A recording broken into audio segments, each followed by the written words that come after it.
सदानंद एक आम आदमी था। अपने नाम की तरह ही वह सदाचार के काम करता, साथ ही भगवान की सच्चे मन से भक्ति करता।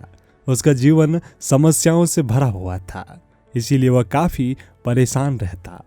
कभी घर में कोई बीमार पड़ जाता, कभी पूरी मेहनत से काम करने के बावजूद नौकरी में सफलता नहीं मिलती और इससे उसकी तनख्वाह भी नहीं बढ़ पाती। ऐसी कई समस्याएं उसके जीवन में चलती रहती। जी हाँ, सदानंद अक्सर ये सोचता, मैं तो किसी भी तरह का गलत काम नहीं करता, फिर भी मेरे ही जीवन में इतने दुख क्यों, इतना कष्ट क्यों है। ऊपर से भगवान की इतनी भक्ति करता हूँ तो भी भगवान क्यों मुझे अच्छा जीवन नहीं देते। उसे जानने वाले लोग भी उसको प्रोत्साहित करते और कहते कि तुम्हारे साथ सब अच्छा होगा, तुम भगवान की इतनी भक्ति जो करते हो। एक दिन सदानंद का काम पर अपने बॉस से काफी बड़ा झगड़ा हो गया, जिसके चलते उसे नौकरी से निकाल दिया गया। उस दिन सदानंद बड़ा दुखी मन से घर आया और भगवान के सामने बैठकर पूजा पाठ करने लगा और भगवान से कहने लगा, हे भगवान, आज कुछ भी हो जाए, आज आप मेरे सपनों में जरूर आओगे और मुझे बताओगे कि मेरे जीवन में ये क्या चल रहा है। भगवान अपने सच्चे भक्त की बात जरूर सुनते हैं। उस दिन भी कुछ ऐसा ही हुआ। रात को जब सदानंद सो रहा था तो उसके सपने में स्वयं भगवान आए। भगवान को अपने सपने में पाकर सदानंद ने अपना मन भगवान के सामने हल्का करना शुरू कर दिया। वो अपनी समस्याओं के बारे में बोलता गया और बोलता ही गया। जब उसने अपने मन के सारे विचार भगवान के आगे निकाल दिए, तब भगवान ने उससे कहा, बताओ तुम क्या चाहते हो। सदानंद बोला, मैं आपका भक्त हूँ, मैं कोई गलत काम नहीं करता, फिर भी मेरे जीवन में इतना दुख क्यों है।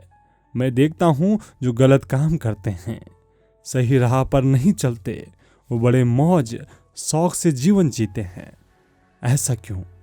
भगवान ने सदानंद से कहा, पुत्र, यह सब एक चक्र है जो कई जन्मों के पाप पुण्य के हिसाब से चलता है। सबको अपने अपने हिस्से के कष्ट भोगने ही पड़ते हैं। फिर भी तुम मेरे सच्चे भक्त हो। मैं तुम्हें एक उपाय बताता हूँ। तुम सुबह जब उठोगे तो घर से 10 किलोमीटर दूर जो पुराना मंदिर है, वहाँ एक बरगद का पेड़ है। वहाँ पर तुम अपनी सारी समस्याएं एक चिट्ठी में लिखकर चिट्ठी को उस बरगद के पेड़ के पास रख कर आना और तुम्हारी सारी समस्याएं खत्म हो जाएगी। लेकिन उसके लिए एक शर्त है, तुम्हें उस चिट्ठी के बदले किसी और के द्वारा लिखी गई एक चिट्ठी उठाकर लानी होगी और उस चिट्ठी में जो लिखा होगा वो तुम्हारे साथ होने लगेगा। सदानंद बहुत खुश हुआ और भगवान को धन्यवाद दिया। सदानंद जब सवेरे उठा तो उसे सपने की सारी बातें याद थी। वह तुरंत नहा धोकर उस पुराने मंदिर के पास वाले बरगद के पेड़ के पास पहुंच गया। उसने सारी समस्याएं एक चिट्ठी पर घर से ही लिख कर रखी थी। उसने वह चिट्ठी बरगद के पेड़ के पास रखी और जाने लगा। कुछ दूर जाने पर सदानंद को याद आया कि भगवान ने एक शर्त रखी थी कि उसे उसकी चिट्ठी रखकर किसी और की चिट्ठी अपने साथ लेकर जानी है। सदानंद उस पेड़ के पास पहुंचा और उसने वहां पर ढेर सारी चिट्ठियां पड़ी हुई पाई। उसने एक चिट्ठी उठाई, लेकिन उसको खोलने से पहले उसे विचार आया, अगर इसमें मेरी समस्याओं से भी बड़ी समस्या लिखी होगी तो ये अच्छा नहीं होगा। उसने उस चिट्ठी को वापस रख दिया और दूसरी चिट्ठी उठाई। फिर उसे विचार आया, हो सकता है इसमें कुछ बुरा लिखा हो। शायद इसमें लिखा हो सकता है उसका कोई परिवार का सदस्य गंभीर बीमार हो या मरने वाला हो, या कुछ उससे भी बुरा। उसने एक के बाद एक चिट्ठियां बदली, लेकिन हर बार उसकी इस बीच चिट्ठी को खोलकर पढ़ने की हिम्मत नहीं हुई। उसने सोचा, इन सभी चिट्ठियों की समस्याओं को अपनाने से अच्छा है मैं अपनी ही समस्याओं से लड़कर उनका सामना करूं।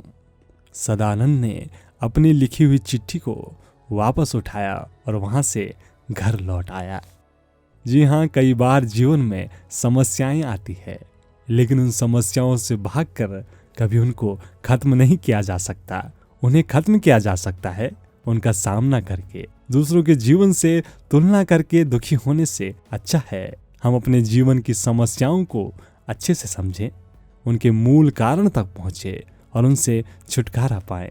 दोस्तों, कहानी देखकर कहीं न जाएं। नीचे कमेंट बॉक्स में जाकर अपना कीमती कमेंट हमें लिखकर जरूर बताएं। आपसे फिर मुलाकात होगी एक और कहानी के साथ।